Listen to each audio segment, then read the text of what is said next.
Il y a des jours avec, il y a des jours sans. Les jours avec, on est déjà avec. Mais les jours sans, il faut faire avec le AM 1410.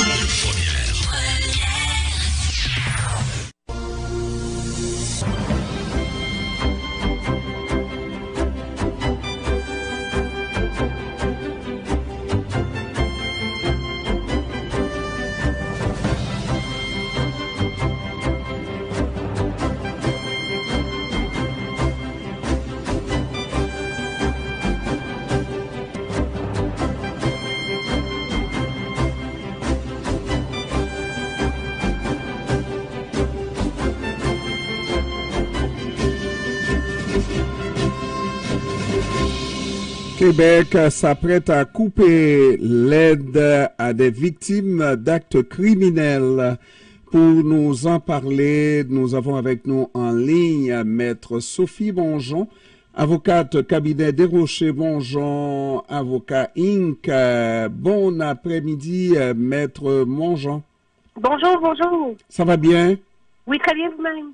Oui, moi ça va très bien, même quand ça va mal, parce que c'est vraiment un cas où ça va mal. On parle de plusieurs personnes qui pensaient avoir une aide pour les aider à passer ces moments extrêmement difficiles, des personnes victimes d'actes criminels et qui vont voir leur aide coupée comme ça, alors que ces gens-là ne sont toujours pas rétablis dans leur situation d'avant l'acte criminel. Comment vous voyez cette chose-là, maître? Ben, je trouve ça désastreux. Il faut que vous compreniez qu'il y a bien longtemps, la loi sur l'indemnisation des victimes d'actes criminels prévoyait un salaire pour des gens tant aussi longtemps qu'ils n'étaient pas guéris, rétablis, ou jusqu'à temps qu'on puisse évaluer leurs séquelles, pour un temps indéterminé. Et là, on parlait de situation consolidée? Oui, consolidée, c'est-à-dire, ça veut dire qu'il n'y a plus de traitement pour nous améliorer. Possible. Oui, possible, donc on reste avec des séquelles.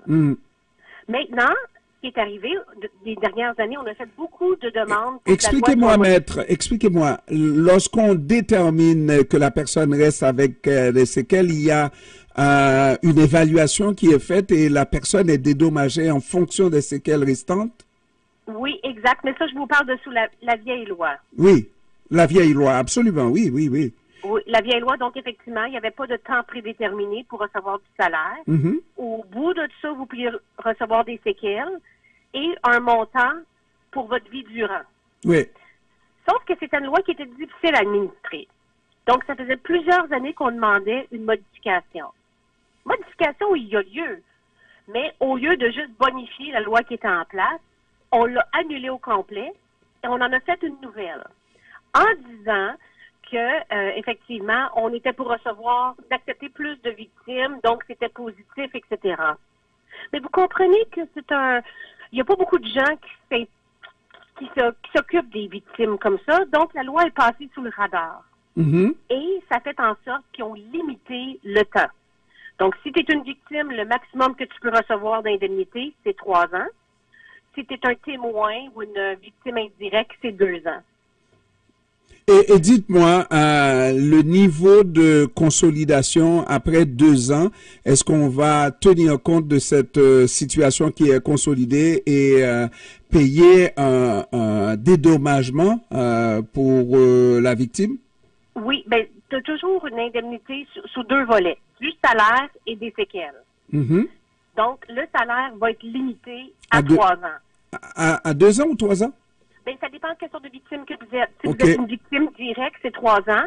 Une victime indirecte, c'est 2 ans. Et à ce moment-là, on va vous verser un montant pour séquelles. Point. Et là... Ça veut pas dire que vous êtes rétabli, là. Non. Peu importe, là. Et là, maintenant, nous sommes dans une situation concrète et tout le monde se souvient de l'incident ou l'accident ou je ne sais pas, à Laval, dans la garderie, il y a de ces parents-là qui sont directement touchés par cette nouvelle loi-là. Les mesures de cette nouvelle loi, ça va faire peut-être 2 ans. Je pense que c'est demain ou après-demain, dans ces jours-ci. Et là, il y a de ces parents qui font face, parce que les parents n'étaient pas des victimes directes, mais des victimes indirectes, pas vrai? Exact, exact.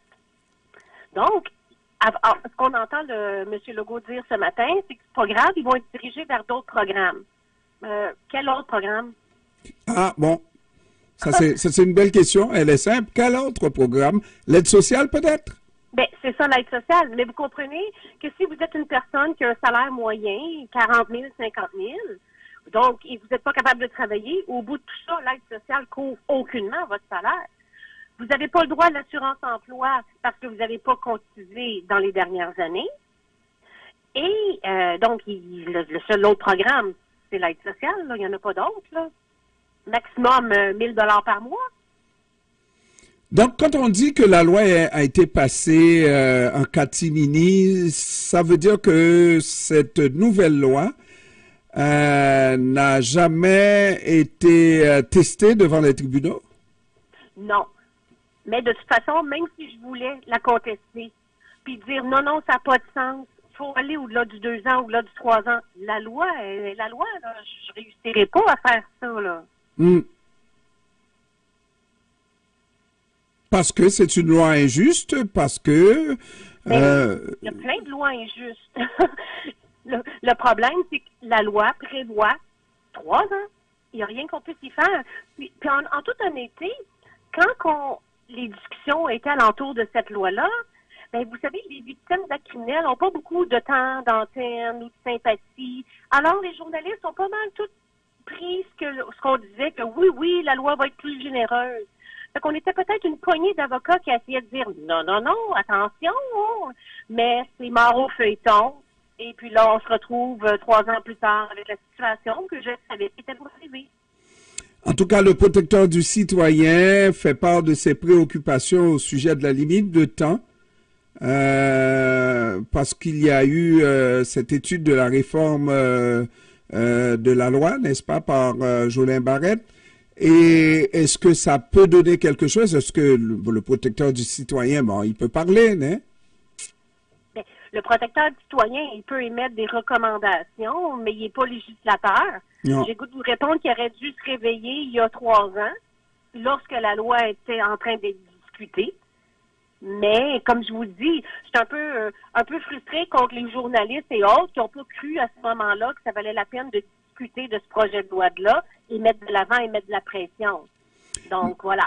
Mais il faut comprendre que c'est un projet de loi qui a été accepté par tous les partis de la Chambre. Ben, oui, entre autres, parce qu'ils n'ont pas eu l'information complète qui était cette limite de temps où ils ne comprenaient pas les tenants et aboutissants.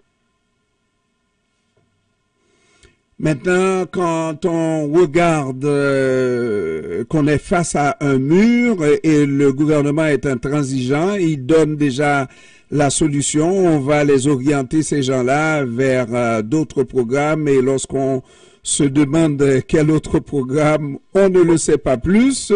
Les gens sont devant, à toute fin pratique, le néant. Ben absolument. La seule espoir qu'on peut avoir, c'est que si, par exemple, vous aviez de l'assurance collective, puis que votre incapacité perdure encore, vous pouvez toujours essayer de demander votre assurance collective si vous avez encore votre lien d'emploi. Mais sinon, je n'en vois pas d'autres programmes. Là. Puis je dois vous dire que moi, je baigne dans les programmes administratifs. J'en ai pas d'autres options. Là. Mais si vous avez des clients qui sont directement concernés et qui se réveillent face à l'évidence, on est 2 ans plus tard et qu'ils n'auront plus rien, qu'est-ce que vous leur dites? Allez-vous-en? Vous voulez que je leur dise quoi? Mais je ne sais pas. Non, mais c'est ça, je vous dis, la loi, elle est là. J'ai bien beau dire qu'elle est injuste, mais le juge va me regarder et dire, Maître Mongeon, je suis peut-être du même avis que vous, mais la loi dit que c'est maximum 3 ans. Je peux pas décider en pitié, là. Que la loi est ultra-viresse, hein? Mais faudrait essayer de contester la loi. Mais là, pour ce faire, c'est très difficile de contester une loi puis invoquer là qu'elle est discriminatoire, anticonstitutionnel et tout ce qu'on veut. Et peut-être que ça redonnera un regain de vie à la loi et incitera les gens à s'y intéresser parce que ça concerne un peu tout le monde. Hein. C'est pas tous les jours qu'on est ou témoin d'actes criminels ou qu'on est soi-même victime d'actes criminels, tant mieux, n'est-ce pas? Mais le jour où ça arrive, oui, on a besoin d'être compris, hein? Ben oui, ce que j'expliquais dans l'article du Devoir ce matin, c'est que moi, j'ai un client qui était dans un autobus. Il s'est fait attaquer par un couteau. Il a été, honnêtement, tout le ventre ouvert. Là, il n'a plus de muscle du tout pour tenir son abdomen. Il n'est pas capable de travailler, là. Puis il avait un bon salaire. Heureusement pour lui, il est sous l'ancienne loi. La nouvelle loi aujourd'hui, au bout du 3 ans, à ce moment-là, ça serait une faillite assurée pour lui. Bye bye. Exact. Ouais. Maître Sophie, bonjour. Avocate cabinet Desrochers, bonjour. Avocat Inc., je vous remercie d'avoir pris du temps de nous expliquer cette chose-là, Maître, bonjour. Ça me fait plaisir. Merci, au revoir. Merci, au revoir.